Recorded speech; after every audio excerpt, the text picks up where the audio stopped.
class, you must be sitting because Shaykh Ninowy is going to start teaching at 10:30. So Shaykh Ninowy will be teaching from أنذر آباؤهم فهم غافلون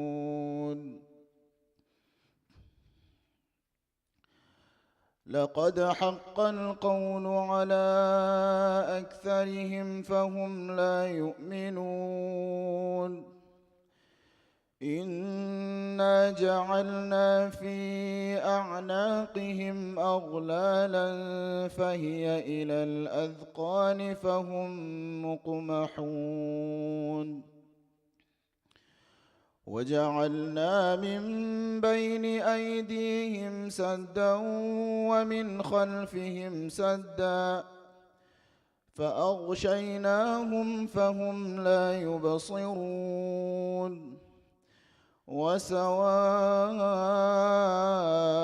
عليهم أأنذرتهم أم لم تنذرهم لا يؤمنون إنما تنذر من اتبع الذكر وخشي الرحمن بالغيب فبشره بمغفرة وأجر كريم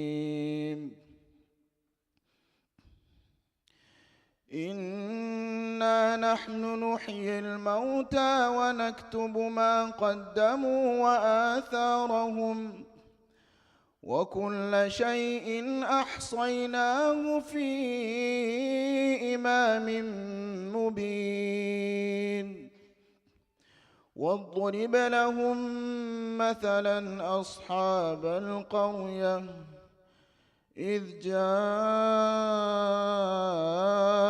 المرسلون إذ أرسلنا إليهم 2 فكذبوهما فعززنا بثالث فقالوا إنا إليكم مرسلون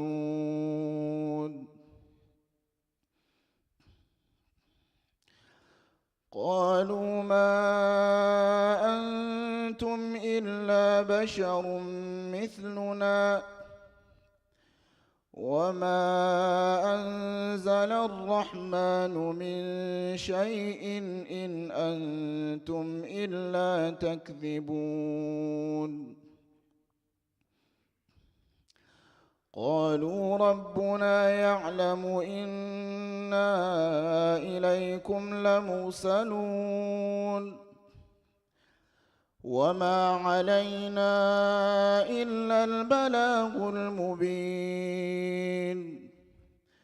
قالوا إنا تطيرنا بكم لئن لم تنتهوا لنرجمنكم وليمسنكم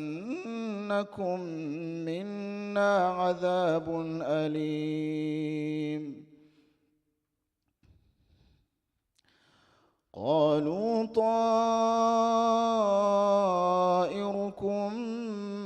معكم أئن ذكرتم بل أنتم قوم مسرفون وجاء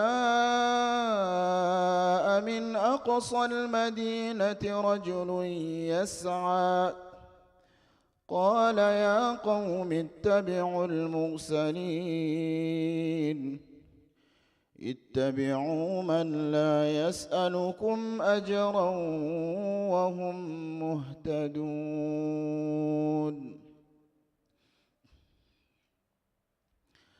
وما لي لا أعبد الذي فطرني وإليه ترجعون أأتخذ من دونه آلهة إن يردني الرحمن بضر لا تغن عني شفاعتهم شيئا لا تغني عني شفاعتهم شيئا ولا ينقذون إني إذا لفي ضلال مبين إني آمنت بربكم فاسمعون قيل ادخل الجنة قال يا ليت قومي يعلمون بما غفر لي ربي وجعلني من المكرمين وما أنزلنا على قومه من بعده من جند من السماء وما كنا منزلين إن كانت إلا صيحة واحدة فإذا هم خامدون يا حسرة على العباد ما يأتيهم من رسول إلا كانوا به يستهزئون ألم يروا كم أهلكنا قبلهم من القرون أنهم إليهم لا يرجعون صدق الله العظيم.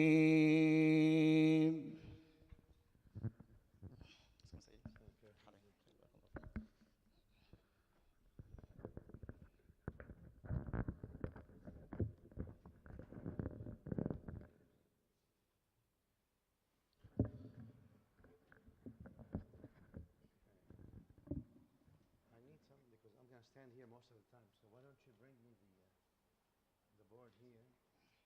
Yeah. Tamam. There is no mic that you hold on to.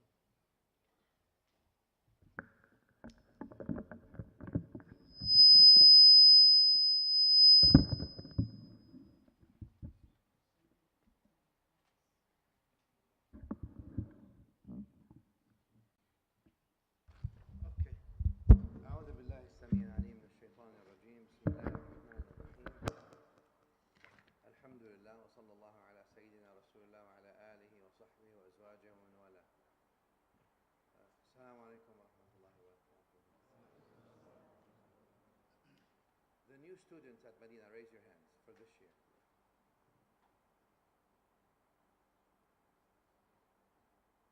You're not new students, Sheikh, to lower your hand down. I said the new students.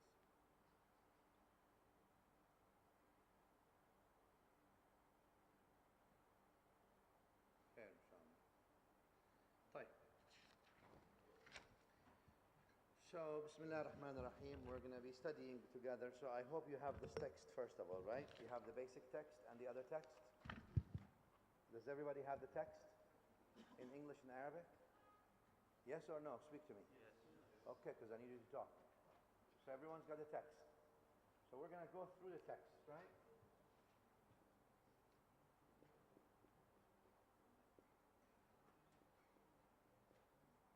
And the text is about Al-Aqeedah al-Tahawiyyah. Obviously, we're studying the ilm of Tawheed, or Al-Aqaid.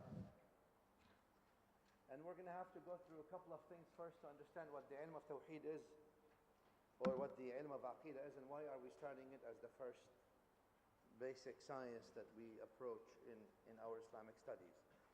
The reason for that is because every deen, and obviously there's only one to us,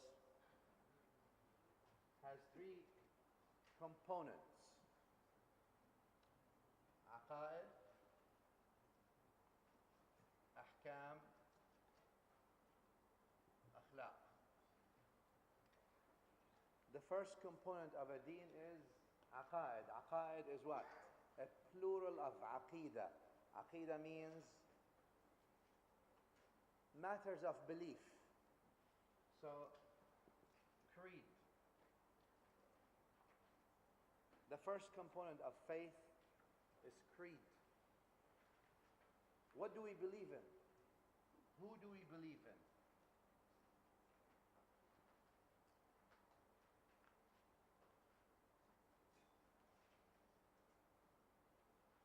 Ahkam is a plural of hukm. Hukm means what? Huh? Ruling. Rulings. Which we call fiqh, remember? Fiqh. And this is a question of how. Fiqh is a question of how. Which means what? First is pretty hot here. It's good as long as it doesn't turn into a sauna, otherwise we'll have to go to a different place for that. How is how to worship. Who is who to worship? Aqeedah is who do I worship? Creed is who do I worship? Fiqh or ahkam, how do I worship? There's difference between who and how. And deen is all these three. The last is akhlaq. Akhlaq means what? What does akhlaq mean? Huh? Character. Let's say value system.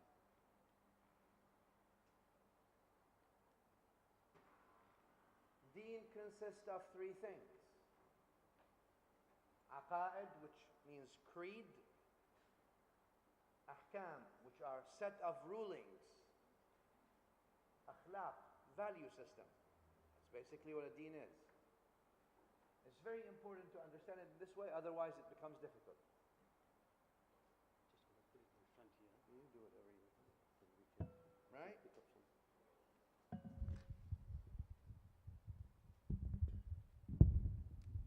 So now whenever you look at your deen or whenever you're considering what, or anybody who tells you, this is my religion, or this is another religion, or this is whatever it is, it's always these three things that you're looking at. You're looking at aqaid or creed. What do you all believe in? How do you all practice your faith? And then your value system. Everything is the same with everybody in the sense as far as these categories. Now, I'm going to go a little bit further here with aqaid, which is who. Oftentimes what we've been doing in the past few hundred years is micro-focus on this category only, second category, which is the category of ahkam, the rulings, the fiqh. And not just fiqh, we even go into subsets of fiqh to even more subsets of fiqh. We've been focusing on a one-school basic fiqh. And fiqh means the rulings, which means what? A list of what to do and a list of what not to do. And we focus on that and we usually come and say, well, this is ilm. Our focus has been on a subset of the second. The focus on aqaid and akhlaq has been a lot less in the past few hundred years. Meaning the focus on this one and the focus on the value system. And that's why we've been able to produce people who can tell you what you should be doing and what you should not be doing to make your salah valid. What is to do, what is not to do. And that's what we call fiqh or ifta or mufti or whatever you want to call. Right?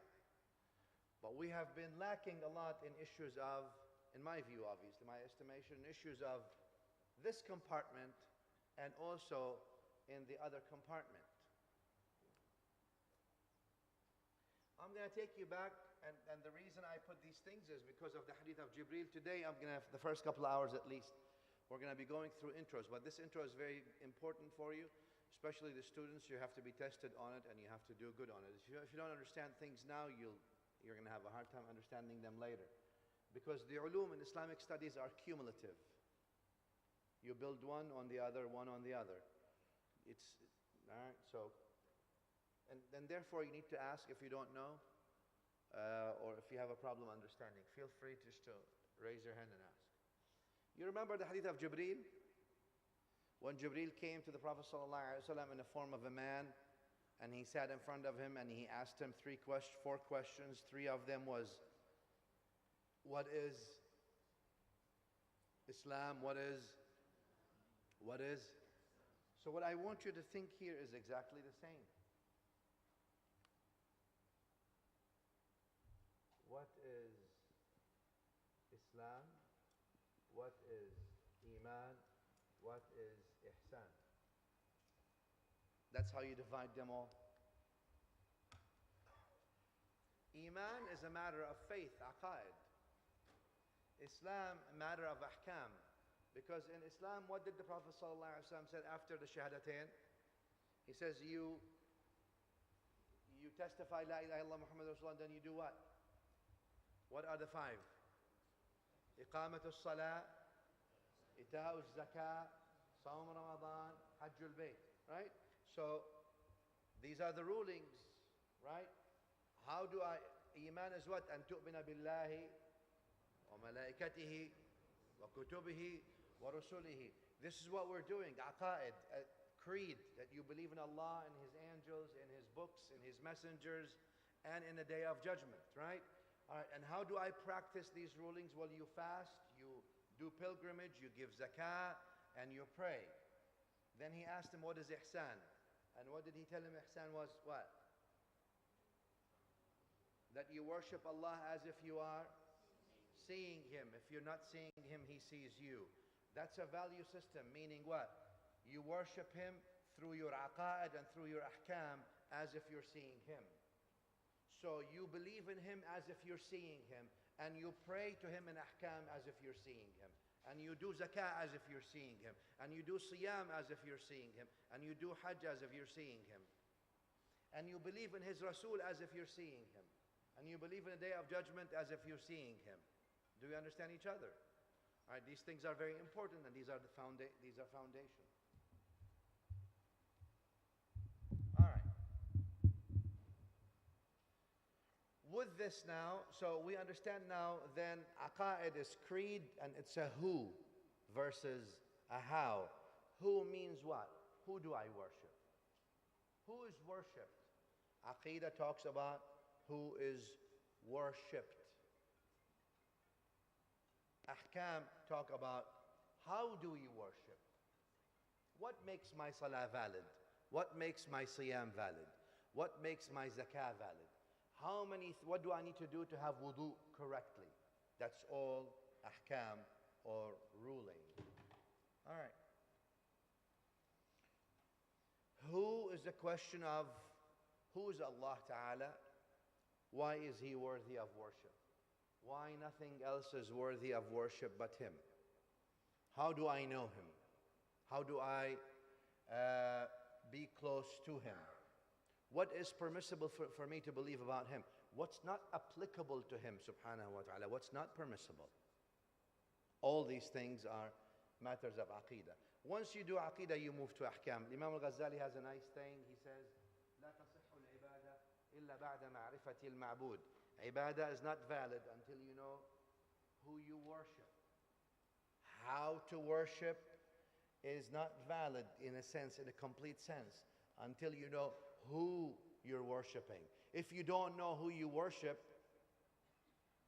your worshiping is just a matter of rituals. You just trying to do mechanics without knowing who you're worshiping. And guess what we're taught, or nowadays, like I said, for the past few hundred years, people are no longer taught the aqaid, nor the value system. They're left for society to absorb that from. They're taught usually how to worship, and everything else is left. And that creates lots of gaps, especially in times where you have lots of assault on matters of creed, so that people really don't know what they really believe in. All right, with that, and I put them in this sequence for a reason, because aqaid are more important. Al-Quran al-Kareem, Allah Ta'ala orders the Prophet Sallallahu Alaihi Wasallam by saying, by telling him فَاعْلَمْ أَنَّهُ لَا إِلَهَ إِلَّا اللَّهِ. فَاعْلَمْ means acquire knowledge of. Acquire knowledge of.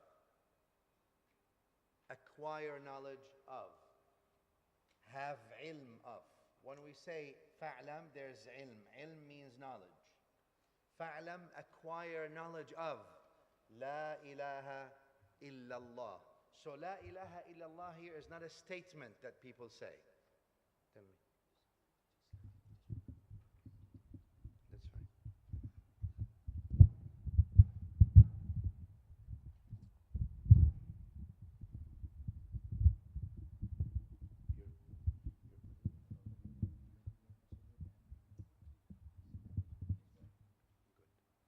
That's fine. طيب. We have to find solution. طيب. Very nice. Ilm means we acquire knowledge of. There is difference between, and that's why even in your salah, you don't say, in the tahayyat, you say, أقول لا إله إلا الله, أعلم أن لا إله إلا الله. You say أشهد, even higher level of knowledge. I bear witness. I am a witness that there is no God but Allah. You're not saying I say, I claim, I proclaim, I think, I know. You actually go beyond just knowing. You go to the level of testimony. I testify, I witness that there is no God but Allah. And how do you testify if you don't even know who you're worshiping?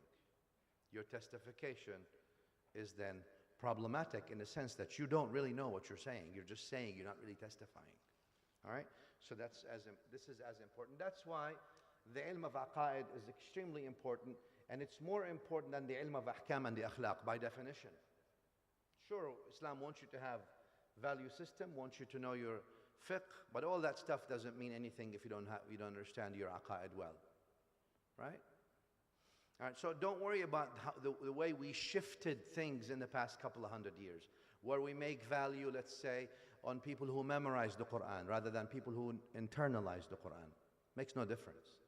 What people shift doesn't mean what is right, doesn't reflect the truth. Do we understand each other?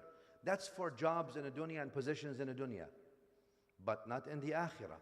The akhirah has a different scale, and we're trying to learn about the akhirah, not about the mizan or the scales of the people in the dunya. People in the dunya have their own scales. Right, wrong, whatever. Sometimes they are right, sometimes they're wrong, sometimes whatever. But here we're trying to do what the Prophet ﷺ did. If you remember, the Prophet ﷺ announced his message at age what? I can't hear you. You can speak, it's okay. So he was 40 years old. When did he pass away, ﷺ? 63. So that's how many years total in da'wah? All right, so there we go. Let's do this. 23 years in da'wah. The 23 years, he stayed 13 years in Mecca, sallallahu alayhi wa sallam, and 10 years in Medina. And I really need you to know this, because if you're studying with me, I'm going to draw it a lot of times. Mecca is 13 years, Medina is 10 years out of the 23. So he, sallallahu alayhi wa sallam, stayed in Mecca much longer than he stayed in Medina, correct? Very nice. Okay. When was Salah made obligatory? When was Salah made obligatory? When was Salah made obligatory?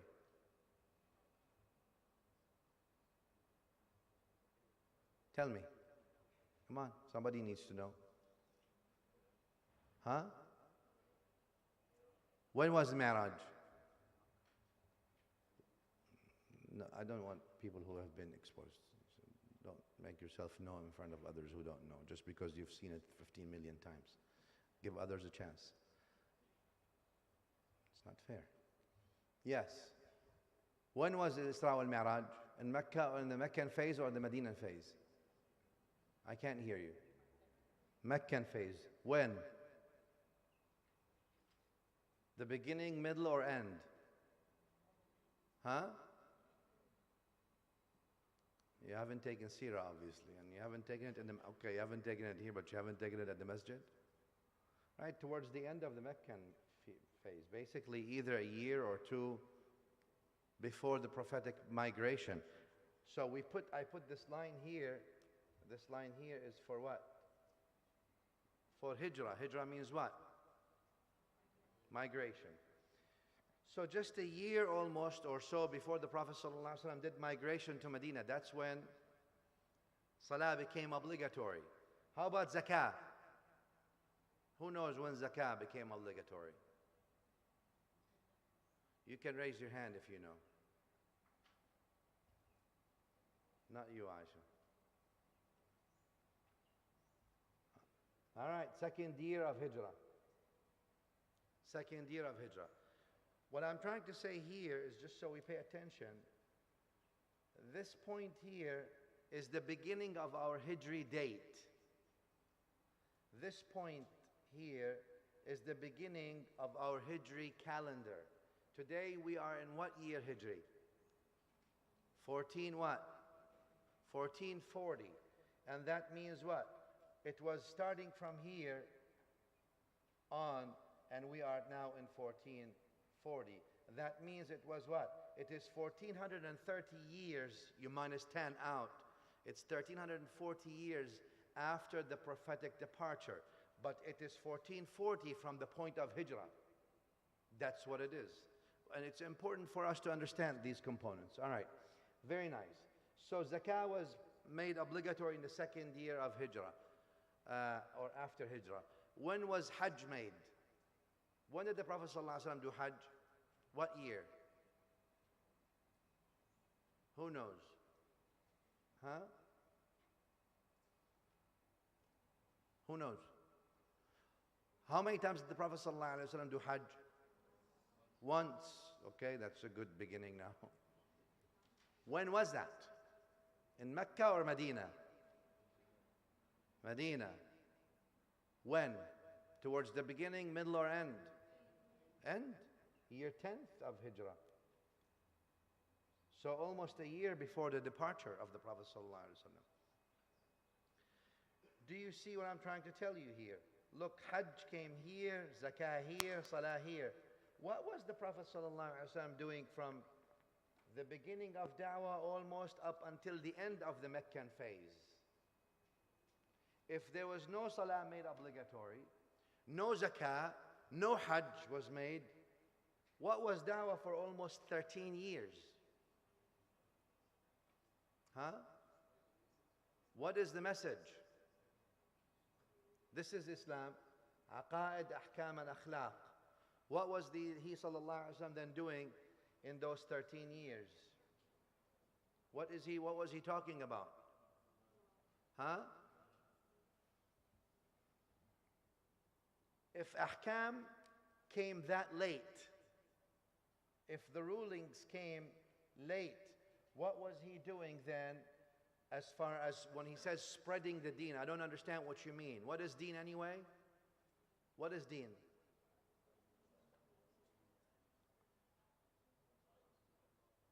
What is the deen again? Go ahead, tell me the three things.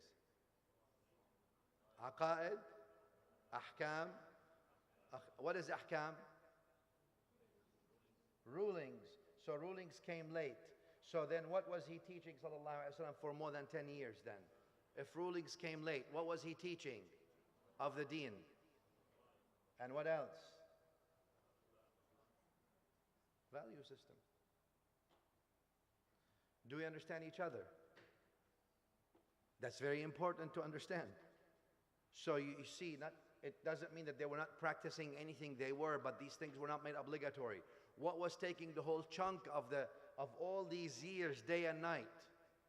To teach people who Allah Ta'ala is, and then on top of that, teach them value systems. لأنه a human being with no akhlaq is not a human being. A human being with no principles is not a human being. in that sense, meaning is not at the level of a human being. Do we understand each other? A Muslim without akhlaq is not really a Muslim in the sense of the full sense of the word. I don't care how much he memorizes. I don't care if he memorizes the Quran with Bukhari, Muslim, with Tirmidhi, with Nasa'i, with Ibn Majah, Abu Dawud, all of them together. So what? Google memorizes them all too. Of course. A small chip memorizes them all too. That doesn't make them good people, does it? Necessarily not. All right. So do we understand each other? And that's the whole point here that we're talking about. So it's very important for you to understand, first of all, the three compartments. I'm going to come to the three compartments eventually, but I need you to understand where the focus is. Mecca was a focus of Tawheed. Why was it a focus of Tawheed? Yes. Huh? What is shirk? He says it was because there was lots of shirk in Mecca. What is shirk? Huh? I'm sorry, what? Assigning? Huh? Partners. Assigning partners. Good. Associating things with Allah. Shirk is basically worshipping the creation. Shirk is worshipping the creation. Shirk is worshipping the creation. And Aqeedah is about what? Worshipping the Creator, not the creation. That's what we're going to be talking about the whole time here. Shirk is worshipping the creation. You associate the creation with the Creator, making the creation the Creator. Just because you call creation God, does that make the creation God? That's what shirk is. All right. Thank you. Very good. Now, with this, I'm going to move on to the text quickly.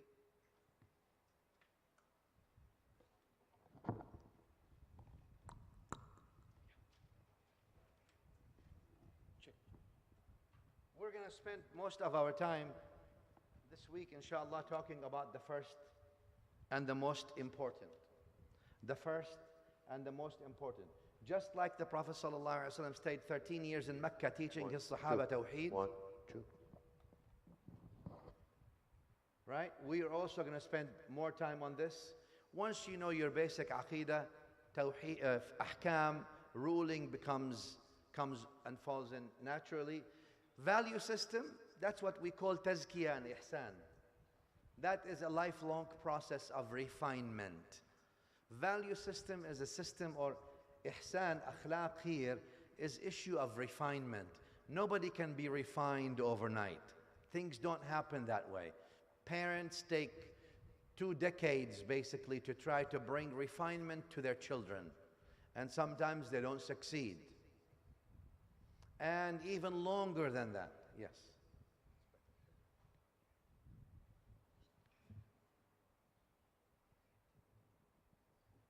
Okay. Good. Jazakallah khairan. You can take that away. Shukran, Shaykh. طيب. So, oops, it's a bit loud. So value system then, or akhlaq, this aspect here, this takes a long time that you work with this. You start with akhlaq or ihsan with your mother and father. They basically start teaching you these things. Usually the mothers and fathers should teach the basics of all that. But mostly because we have become a bit ignorant in aqaid, and also then to a lesser extent in ahkam, meaning we know more ahkam than aqaid in general, unfortunately. So we teach them some rulings. Oh, it's haram to do this, it's okay to do that. Aqaid, we don't know much except very, very grand schemes, and sometimes they're wrong. Akhlaq, that's what also parents teach, usually. Schools teach, mashayikh usually teach, etc., etc., etc. And this is a lifelong process, because refinement doesn't happen overnight. And also it's rizq, in my view. It's a form of rizq. Akhlaq is a form of rizq. Just like ilm in general is a form of rizq. Some people, you can inject them with akhlaq, but they'll never manifest. Rizq. It's just like someone who may have a lot of money, but he lives poor. Not meant to be used for him. He's meant to collect it for his children. He's never meant to use it. But you collect it. And that's exactly what people do with akhlaq, similar things. I'm just giving you examples so you understand. This is a lifelong thing. This is what we call tazkiyah, ihsan, tasawwuf, if you want to use that innovated name, etc., etc. Aqeedah is creed. All right. With this, I'm going to ask you this. When the Prophet ﷺ came with his deen, did the nations before us have deen? Yes.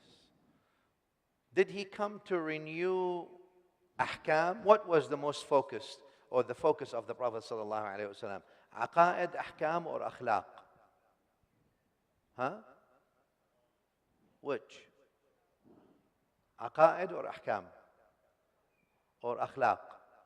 Did the nations before us have akhlaq? Yes or no? Of course they have value systems. People have value systems until today. Doesn't matter what their faith is. What did the contribution of the Prophet ﷺ then in the matter of akhlaq is? Refine it even more. To refine it even more. إِنَّمَا بُعِثْتُ لِأُتَمِّمَ مَكَارِمَ الْأَخْلَاقِ. I was sent to perfect the standards of values, right? So he contributed here to make it even higher. How about ahkam? Did the Prophet ﷺ come and change some ahkam? But did the people before us, the nations before us, the Christians, the Jews, Yahud, Nasara, other people, did they pray? Did they fast? Did they do pilgrimage? Did they give to charity? So ahkam are more or less the same, aren't they? More or less. The salah is there. How do we do the salah? Okay, these are the details. But what was the most important change? In matters of what? Belief. In matters of creed, in matters of belief. That was the most significant change. How come do people shift? Yeah, people shift. How do they shift? Misinterpretation, misperception, etc., etc., etc., etc. Is that strange to humanity? No, it never is. All right. The question of Aqeedah means, who do I worship? Has been a question, a human question from the beginning. You remember how this evolved? You remember that people used to worship the sun. Some people used to worship moons. People worship stars. Well, they didn't worship stars. Then people started worshiping animals that they thought were big or strong. Some people worshipped water. Some people worshipped light. They figured light is very good. It brings you, lighting and heat, so that's good. Eventually, the old Egyptians figured they should do a hybrid version between the strongest mind and the strongest body. So they've made a human face to a lion body, and they figured this should be God, right? So a lion is the strongest animal, allegedly. So they've made that, and they've put to the lion a human face, because a human has more vicious mind than all animals. This way, they figured this combination qualifies for someone to be God, because it's strong, and that's why you see that, for example, on the pyramids, right? That kind of combination. So people always went about who is to be worshipped, and that's why Allah Ta'ala sent the messengers. The scholars of Islam, they actually say, some of them say, the Hanafis say, that sound intellect itself ought to lead you to a creator, that nothing else is like him, without any messengers. Most of the scholars of Islam, they say, well, Allah Ta'ala, while that may be true, but Allah Ta'ala does not account you without a messenger. If He doesn't send a messenger to you, then you're not accountable. And since He did, that's how you're accountable. And that's why we say, Muhammadun, let me write it down the way it is written on the Prophet ﷺ's ring, at least in that sequence. Muhammadun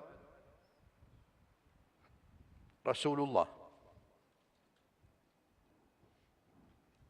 Right? Muhammadun Rasulullah. Muhammad is Rasul. And Rasul of who? Rasul of Allah subhanahu wa ta'ala.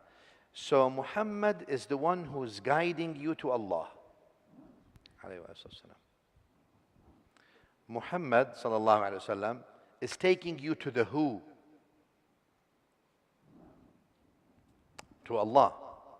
He's leading you to the question of aqaid. Who do I worship? Muhammad sallallahu alaihi wasallam is taking you to the question of who. The question of how to worship is never as important as the question of who do I worship. All right, very good. With this, let me move now to the text of Imam Tahawiyyah himself real quick. Imam Tahawiyyah, just so I can give you a brief intro to him. He died 321 of Hijrah. What does that mean? How many years after the prophetic departure? 311. Remember again, this thing should be part of your thing if you're studying here with us. This is the first phase, 13 years in Mecca. This is the next phase, 10 years. And this is Medina. This is the point of Hijrah right here. So Imam Tahawi died about year 321 of Hijrah. He was from a place or from a village called Taha. Taha, not Taha, Taha. Taha, basically. Taha. And that's a village in southern Egypt, in the desert in southern Egypt. 4 or 5 hours, maybe even more than that, south of Cairo. I've had the pleasure and the honor to go and visit him in his graveyard in that village. All right? Al-Imam al-Tahawi died in Egypt, year 321. He is called Tahawi because he comes from Taha, and that means Taha. Then he is Tahawi from the village of Taha. Al-Imam al-Tahawi was a couple of things. First was faqih. Faqih means what? Faqih means a scholar of what? A scholar of what? When I say someone is faqih, a scholar of fiqh. Scholar of fiqh. Fiqh. What is fiqh? What is fiqh? Fiqh. What is fiqh? Is it here? Is it here? Is it here? What is fiqh? Ahkam. Ahkam. Fiqh is what you should do. All right? Al-Imam al-Tahawi was faqih by definition. And faqih means he knows the ahkam of the madhab, of the whole school of thought. Right? Now, I just want to sort of give you a quick intro to al-ulum al-Islamiyah. When we say Islamic studies, what do we mean? What are Islamic studies? Al-ulum al-Islamiyah, or Islamic studies. What do you mean? What is Islamic studies? What are Islamic studies? We have 4 essentials, 4 essential and 3 complementary or supplementary, or complementary, whichever you like. 4 essential ulum. 4 essential ulum. First, ulum al-Quran al-Kareem. 2, ulum al-Sunnah al-Sharifah. 3, ulum al-Fiqh. 4, let me write that down differently. علوم العقيدة. 4, علوم الفقه. So first is علوم القرآن الكريم, then the علوم of the Sunnah, then علوم of the Aqeedah, and then علوم الفقه. Those are the 4 essentials. طبعا, obviously you understand that every single compartment has lots of علوم under it, subsets of sciences. علوم القرآن الكريم, we go from علوم القراءة, we go to علوم, let's say, الأسباب, we go علوم التفسير, we go all kinds of nasakh. There are all kinds of subsets of علوم, right? Sunnah Sharifa also has different subsets in it, such as علوم السيرة والشمائل, علم الحديث, etc., etc., علم الحديث Sharif, all that under Sunnah. Al-Aqeedah, obviously, Islamic or creed, and creed means, all right, so what is our creed versus other creed, Islamic sects, etc., etc., and ulum al-fiqh is how to worship. Those are considered essential sciences. Essential sciences. You have to know them if you're a scholar on a basic level, knowing them on a basic level. What are the supplemental sciences? Well, the supplemental sciences are three.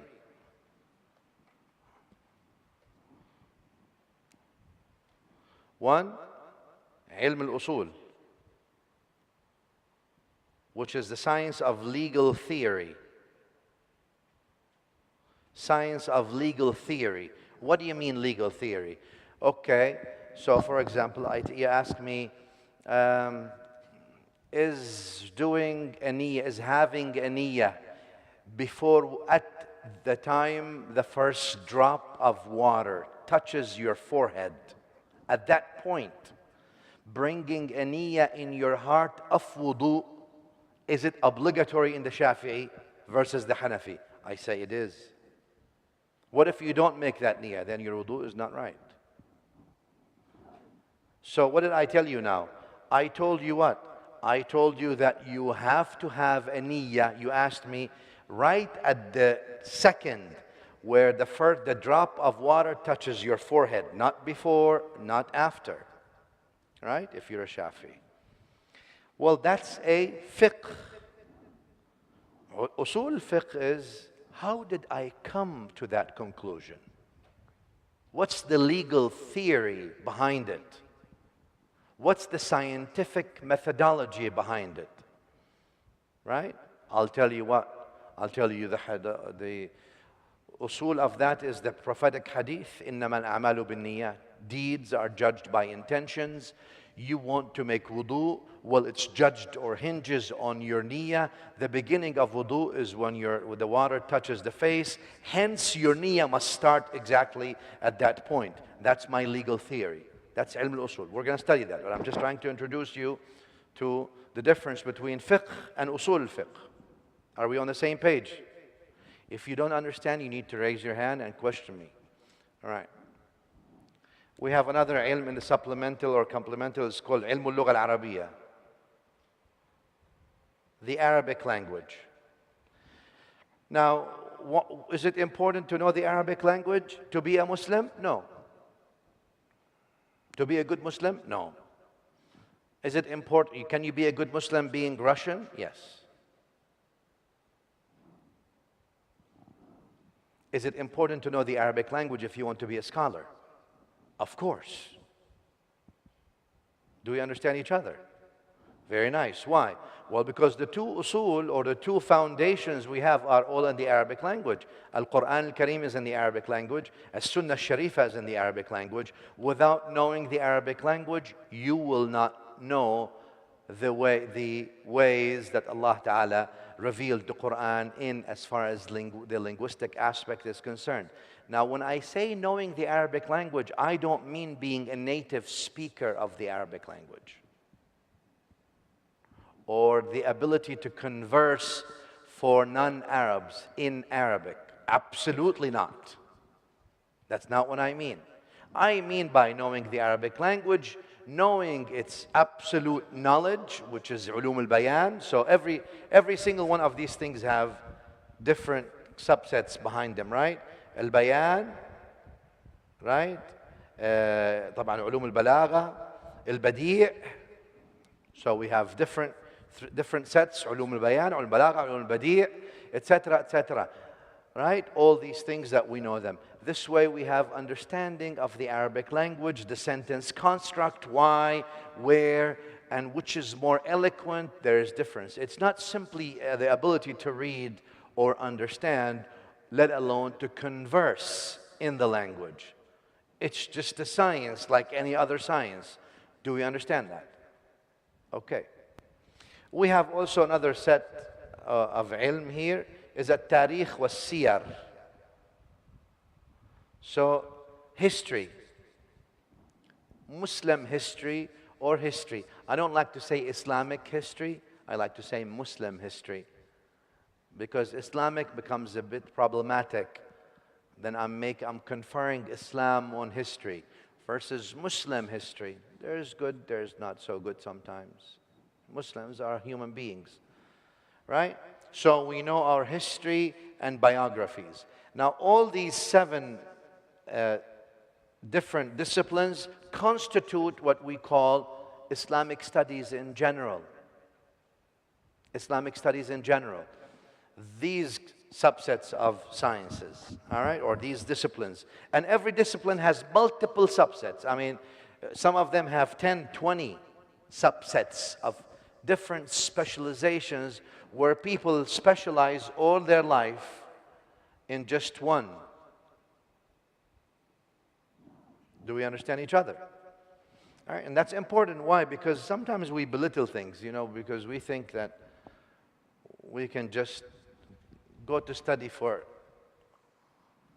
5 years and that makes us, or 10 years and makes us scholars, right?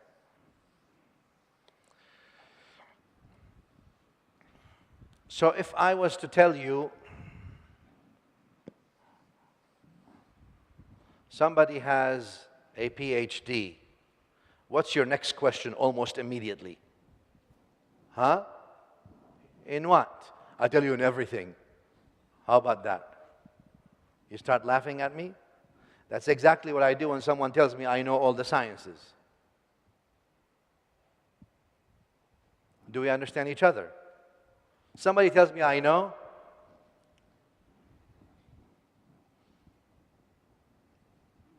Sure you do. You don't know anything. That's what it means. Nobody knows says I know. And nobody knows all of them on a scholarly level. I have not met anyone in my life who knows all these sciences on a scholarly level entirely, meaning on beyond the scholarly level. So what do? So we have students of knowledge, right?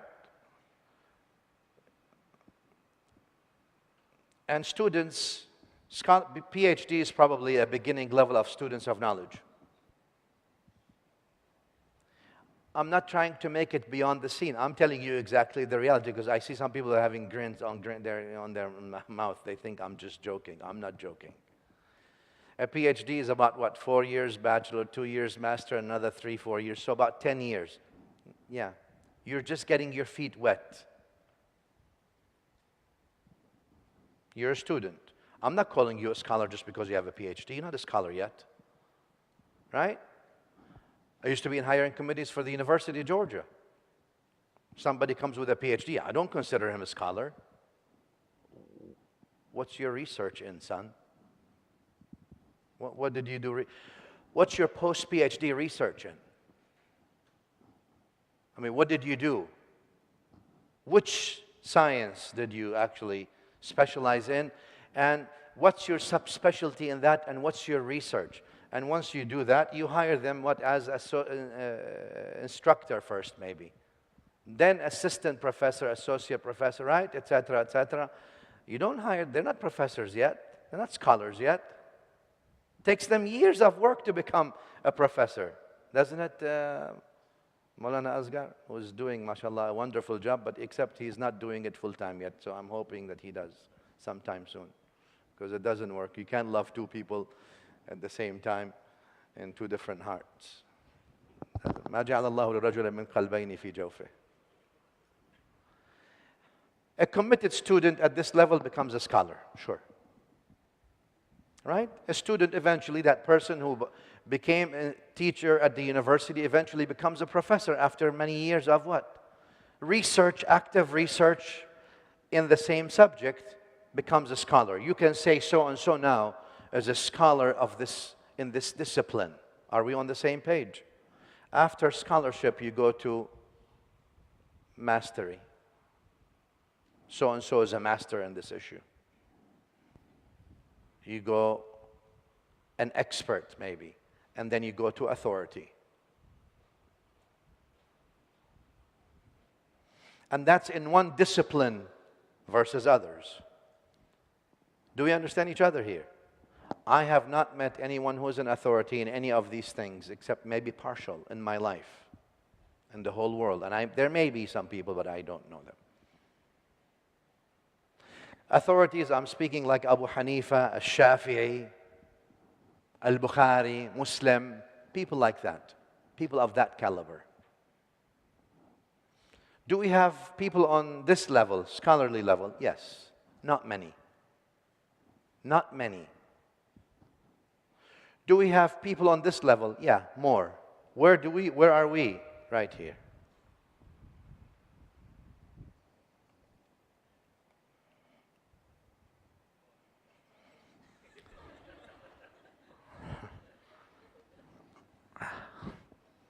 Yeah, we're wannabe students.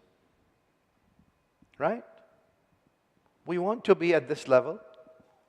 Some of us want to, some of us don't even want to be. All right. Just so we understand, so we don't also belittle and we take our things less than what they really are, right? When someone says, I'm a scholar, the first thing I ask, you are here already at this level? Must be what took you 10 years to get this level, let's say, equivalent of that, and maybe another, maybe 10 to get from this level to this level. In the same field, what are you a scholar in?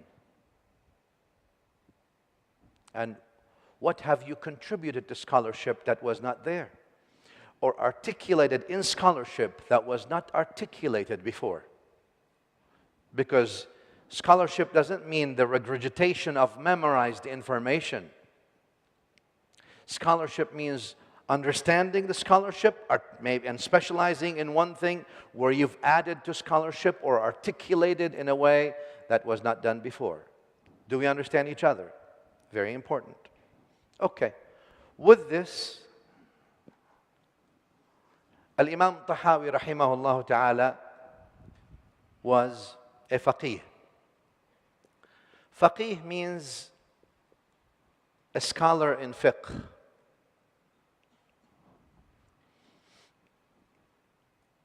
And so he was a scholar in one discipline. You can actually argue that he was a master in it. Not an authority, but between scholarship and mastery, probably closer to mastery, rahimahullah. But he was not only that. He was also a hafidh. Hafidh means what? Huh? Huh? No. A title of hafidh, when you say someone is hafidh, what do you mean in academia?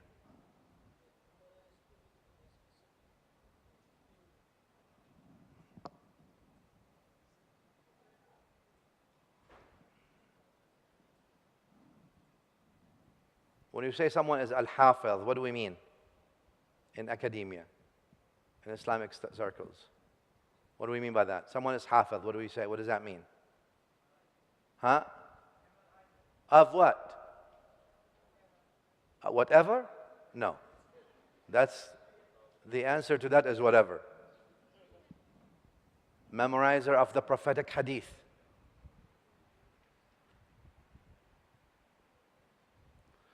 We mean by that prophetic hadith mastership.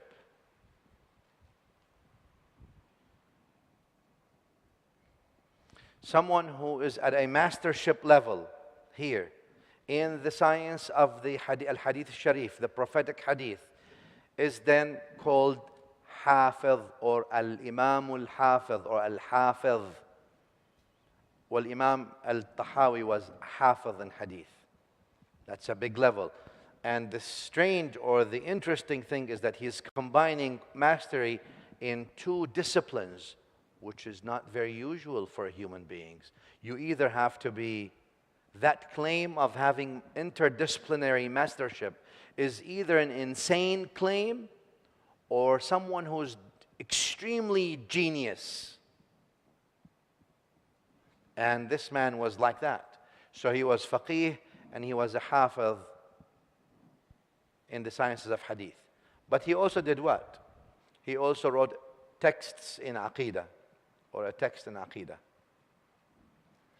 So he adds now scholarship in another level or another discipline. So we have some scholar here that we're looking at. His text is interdisciplinary, and he died 321 of Hijrah. That's early. Remember the hadith that speaks about the first century, the best people are in the first century, and those who follow them and those who follow them? You've heard that hadith before?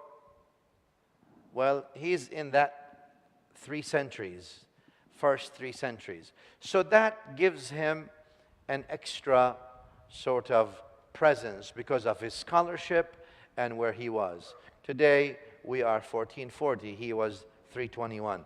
Now, he wrote a text called, or a text in Aqeedah.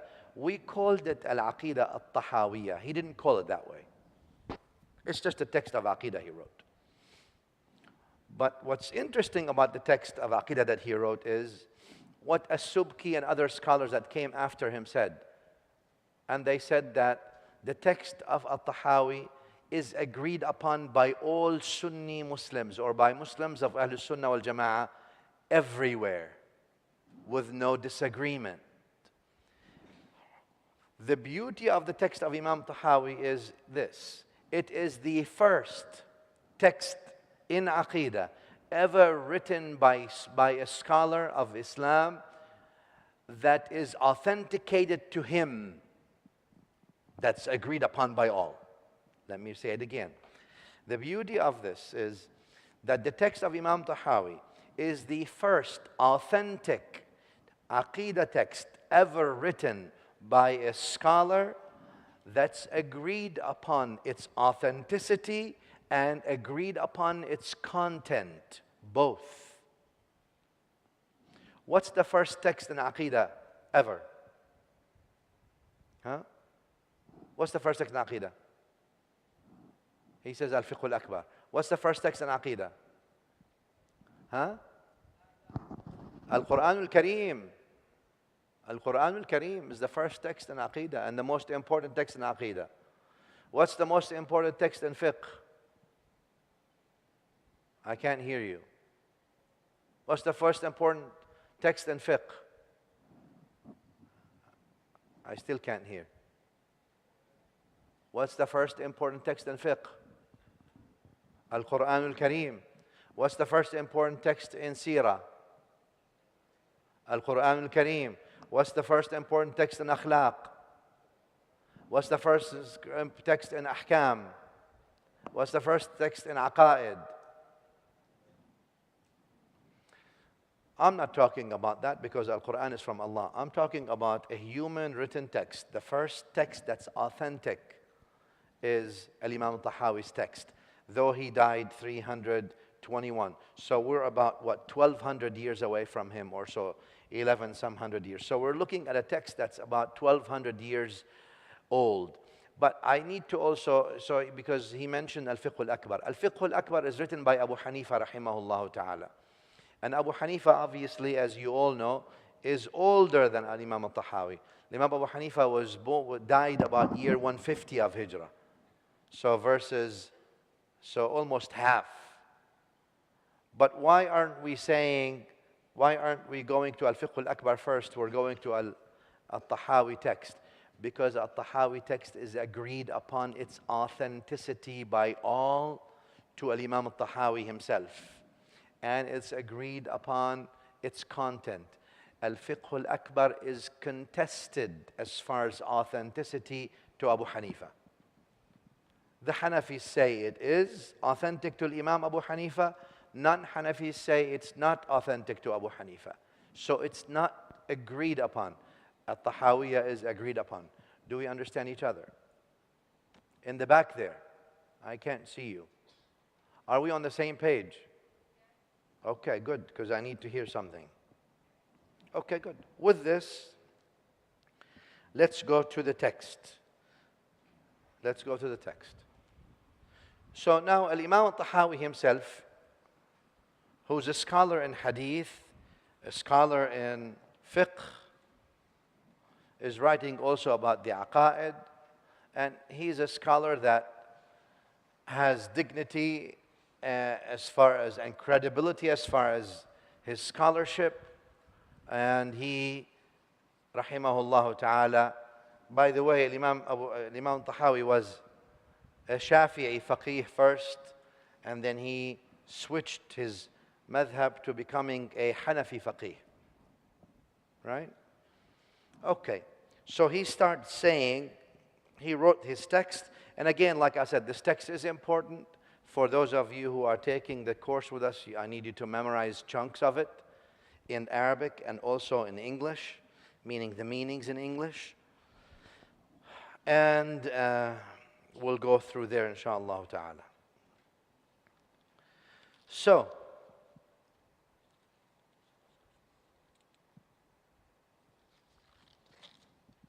we'll go straight through, inshallah, with the text. Imam Tahawi says,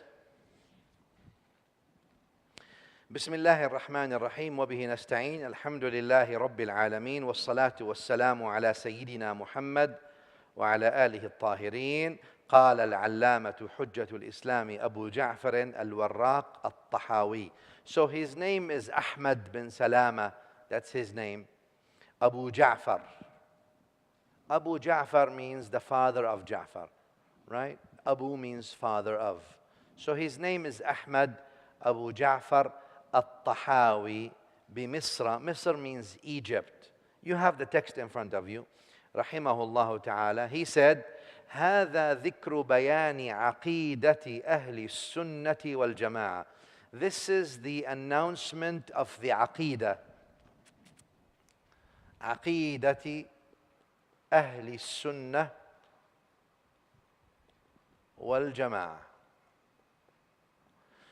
That's what he said. He says this is the announcement of the Aqeedah of Al-Sunnah. What do we say Aqeedah mean? What does Aqeedah mean? Huh? Creed. The word Aqeedah is an innovated word. An innovated word, meaning it is not a word in the book, nor is it a word in the Sunnah.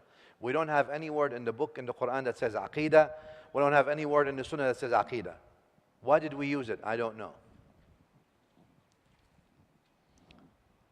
Where does it come from? It comes from aqada, meaning what? To tie a knot. What do you mean? Well, what they wanted to say is, what we're going to talk about in the Aqeedah, you ought to tie your heart like a knot on. Firm, you tie your heart firm on it. That's why they call it Aqeedah. Do we understand each other? What is the word then used in the Quran and the Sunnah? Iman. So if you want to be more Salafi, you can use Imaniyat or Masailul Iman. Issues of Iman. Right? Aqeedah means, but the word Aqeedah was used by the Salaf, so we're using it in the sense of Masailul Iman. There's no La mushahata fil istilah. Aqeedah comes from the term is, and that's why, for example, they have a necklace in the Arabic language that women have is called Aqd. Why? Because they used to, it's like knots tied, right? Knot after knot after knot. And that's why it's Aqd. It's all tied knots, right? And that's why we say Aqd, right? Aqd nikah, for example, right? Uqud, these are uqud. What do you mean aqd nikah? You tie the knot. Do we understand each other? So that's where this word comes from. What do you mean ahl? Ahl means what? Ahl means what? Huh? People of. People of. Ahl means people of. People of. In a special level may mean household, but household and people of is the same thing. People of. Who are these people? Ahlus Sunnah wal Jama'ah. Right? Ahlus Sunnah wal Jama'ah. Very nice. What does the word Sunnah mean? What does the word Sunnah mean? Tell me. Speak up loud, especially in the back there. Huh?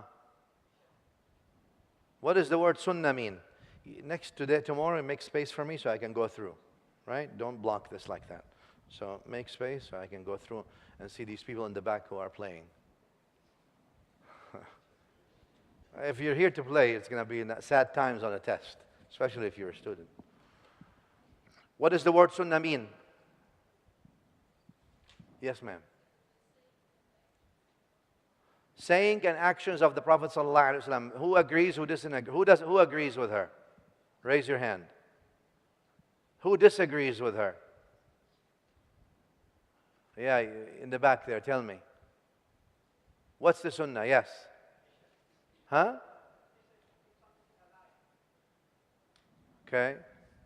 What's the sunnah according in Islamic studies? When we define the sunnah, how do we define the sunnah? Right. Sunnah is that prophetic, number one must be prophetic.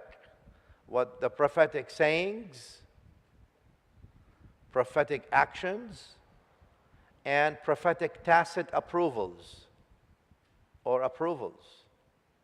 These things constitute sunnah. When we say the sunnah now, I want you to understand the sunnah is the Prophet ﷺ saying, Prophet ﷺ's actions, and the Prophet ﷺ's approvals. Sunnah is what he ﷺ said, what he ﷺ did, and what he ﷺ what? I can't hear you in the back. Approved. Give me an example of the sunnah of actions. What's an example of sunnah of actions? What the Prophet ﷺ did? Huh? Smiling. Did the Prophet ﷺ smile? That's a sunnah of actions, right? A sunnah of tacit approvals. So tacit approval must be different than actions or sayings, correct? All right, so what is tacit approval? Such as what? Such as things that happened in the Prophet ﷺ's presence, or not presence, in his knowledge. He was informed about it. He didn't say anything, he didn't do anything, but he never objected on that which was said. Something happened in front of him, or he knew about it. He didn't say a word, he didn't do anything, but he approved. That's called sunnah. Why? Well, had it been objectionable, was he obliged to object? Yes. Since he did not object, and it was in his presence, then it is his sunnah. For example, the hadith that's sahih, a man comes and says that the Prophet ﷺ said that three things will interrupt the salah. A dog, a donkey, and women. If these things pass in front of you, your salah will be interrupted. As Sayyidah Aisha heard the hadith, and in an authentic refutation, she said, "How dare you compare us to donkeys? I used to be laying down in front of the Prophet ﷺ while he's praying, and I was between him and the Qibla. And when I want to do something in the house, I would just go in front of him, around him, and then come back and lie down where I was, and he would be continuing his salah." Did the Prophet ﷺ say anything to her? Did he say, "This is how you do it"? Did he do it? He tacitly approved. That means what? That's also his sunnah. Do we understand that? So the prophetic sunnah is three things. They are what? Come, quick. Sayings, actions, approvals. Once you hear these things, this is the usuli definition of the sunnah of the Prophet ﷺ.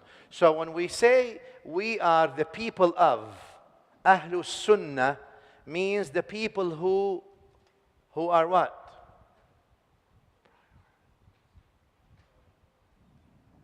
Yeah, well, directly it means the people of the sayings, actions, and tacit approvals of the Prophet ﷺ. What are we trying to say? We are the people who prioritize the sunnah, which is the saying, the prophetic sayings, the prophetic actions, and the prophetic approvals. Are we on the same page? And jama'ah means the group. Jama'ah means the group. What we mean by that is the group of haqq. Obviously, we believe we are the people who follow the prophetic sunnah, and if you follow the prophetic sunnah, this jama'ah must be better than another jama'ah who's following maybe other than the prophetic sunnah. Does that make sense? So if you have two jama'ah, jama'atul sunnah, this jama'ah is obviously more righteous, at least in its admittance of or admission of following the prophetic sunnah rather than following X, Y, and Z. Are we on the same page? All right, very good. So he says, Imam Tahawi says, هذا ذكر بيان عقيدة أهل السنة والجماعة. This announces the declaration of the Aqeedah of Ahl Sunnah wal Jama'ah. Let's see. How much time do we have? It's 12. 30 minutes. Okay. Why don't you take a 5-minute recess, and then we'll continue, inshallah. Just stretch in your place, or you want to move, move.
start Arabic. Yalla, bismillah. 5 minutes is over.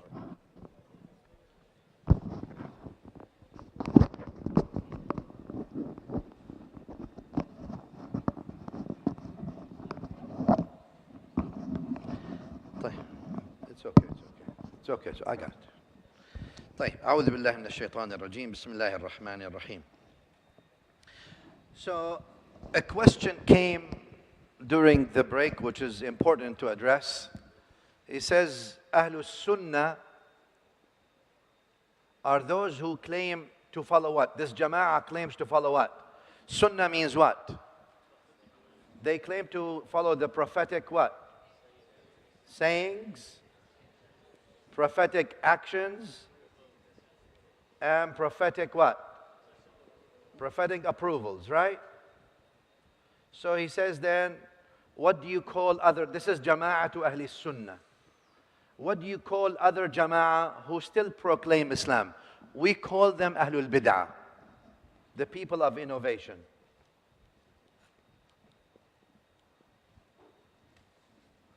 We call, just like we call these people Ahlul Sunnah, the people of prophetic Sunnah, we call the others Ahlul Bid'ah. Does that mean they're not Muslims? Not necessarily.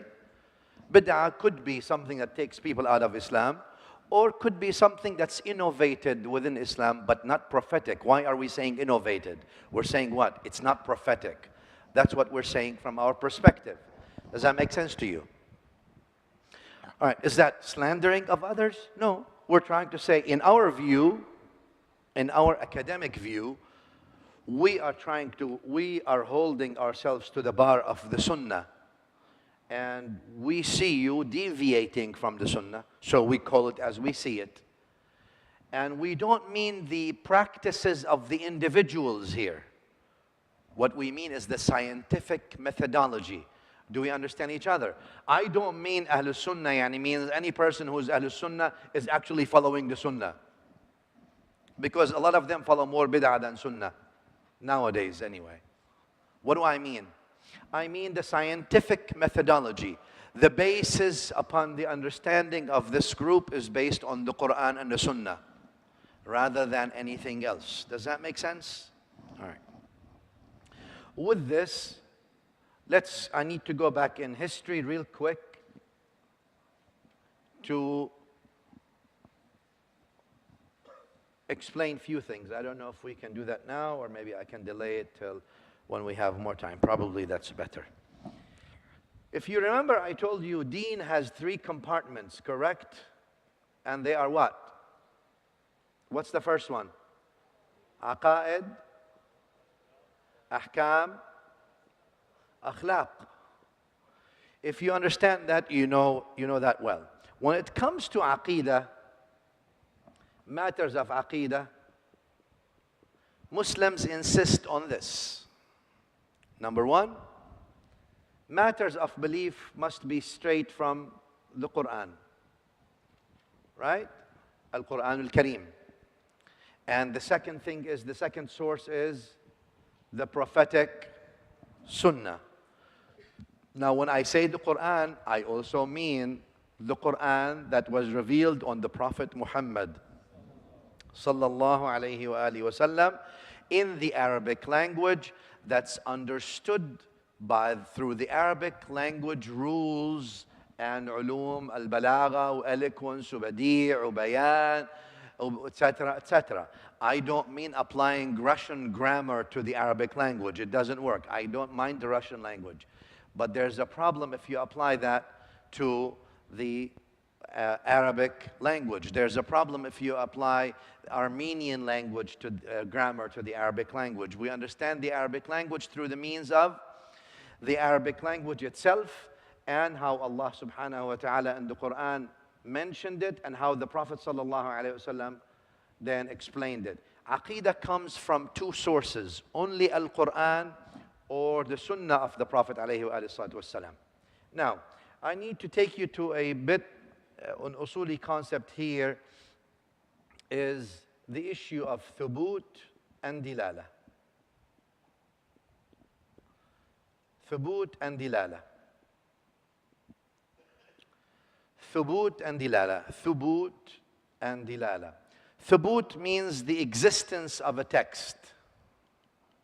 Dilala means what the text is pointing to, or the content, or implying. What the text is implying, what the text is trying to tell you. All right, real quick here. When we say the Quran existence is definitive. Definitive, all right, here, let me write that down. A thubut existence could be either definitive or non-definitive. This in Arabic language means qat'i or غير قطعي.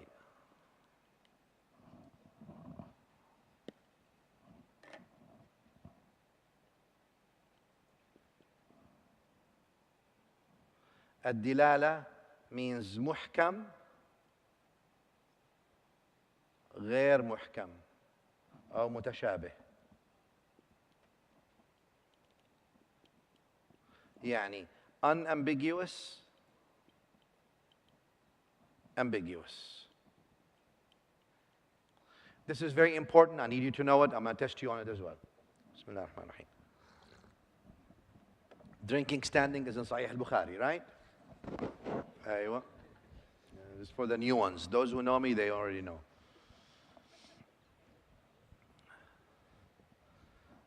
طيب.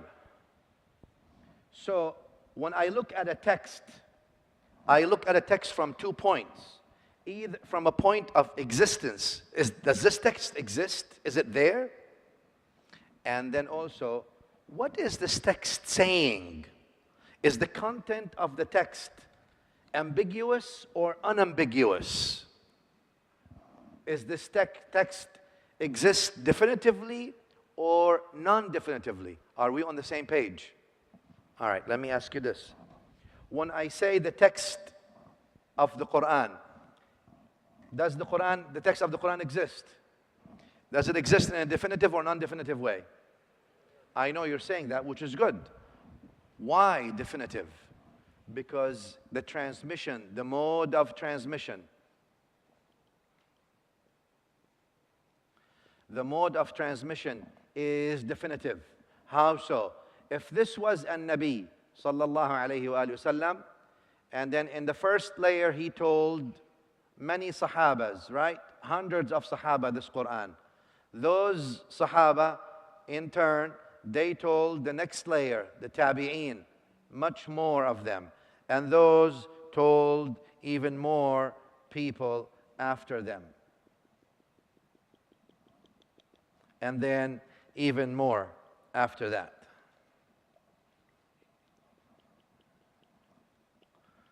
So we say then, a definitive text is a text that was transmitted to us through mass transmissions. A definitive text is transmitted through mass transmissions, mass transmitters in every layer. Mass transmitters in every layer. So many that it is rationally, logically impossible for them to conspire to make a mistake, or to conspire to misunderstand, or to conspire to lie. It's not possible. The Prophet ﷺ gave the Quran to so many Sahaba in so many different places. They told other people, they told other people, all in every layer of transmission until it reached us. It was mass transmitted. And the mass transmission ensures definitive transmission. Why? Because if I was to do this here, let me do it this way now, instead of here. Let me do An-Nabi sallallahu alayhi wa sallam. Let me write it in a different one. An-Nabi sallallahu alayhi wa sallam allegedly told one person, who told one person, who told one person, who told one person. And then we got it here. This mode of transmission versus this mode of transmission. This mode of transmission we call definitive. This mode of transmission we call non-definitive. This is very important. This mode of transmission is non-definitive. Why? Why is it non-definitive? Yes. It's one person. Did we, in transmissions, in order for us to deem anything